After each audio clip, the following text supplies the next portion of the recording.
weli Sacuudiga waxaa la isla dhaxmarayaa oo suuqa ku jira warar sheegaya waa wararkii ku saabsanaa la dagaalanka musuqmaasuqa aan horey loo arag ee uu soo saaray 3 toddobaad ka hor amiilka dhaxalka leh Maxamed bin Salmaan.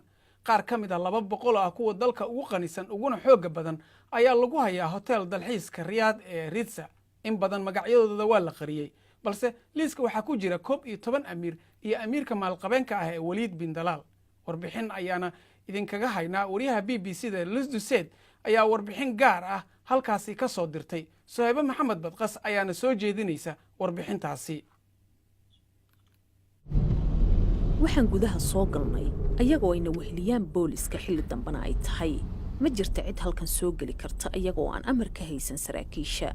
waa hoteelka ugu hadalhaynta badan caalamka, ugu qaalisan, balse hadda waa xabsiga ugu qanisan. waxa gudahana geliyay saraakiisha Sacuudiga waxayna inoo sheegeen in aanan duubin wajiyada dadka iyo wada hadalkoodaba. waa xilli aroor ah, welina dad ayaa halkan jooga oo qaxwo ku cabaya sida aad ku arki lahaydba hoteelada casriga ah.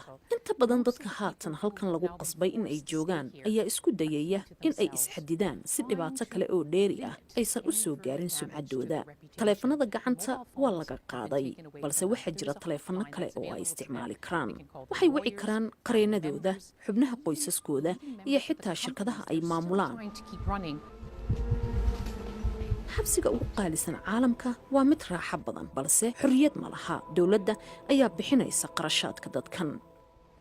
waxaana loo geeyey in aan la kulanno mid ka mid ah dadka la tuhmayo. ma uusan noo sheegin magaciisa.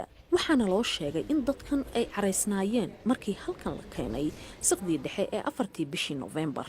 qaarkood waxay u maleeyeen in ay tani ay tahay ismuujin ayna sii socon doonin, balse markii ay ogaadeen in halkan ay ku sii jirayaan waa ay xanaaqeen. 95% dadka halkan ku jira waxaana loo sheegay in ay doonayaan in ay dib u bixiyaan qarashka lagu furanayo oo ay meeshan ka baxaan. amiirka dhaxal sugaha ah ayaa beegsanaya amiirada kale, wasiiro, qaar ka mid ah maalqabeennada, asaga oo diiradda saaraya musuqa iyo xoojinta awoodiisa. balse toddobaad kadib ayaa dad badan waxa ay isweydiinayaan su'aalaha ku saabsan sababta keentay arrintan. bannaanka xabsigan qaniga ah si wanaagsan ayay xaaladda u dhacday. dad badan oo u dhashay Sacuudiga waxa ay soo dhoweeyeen soo afjaridda musuqa baahsan ee ka jira boqortooyada, balse waxaa sidoo kale jira khatar kale.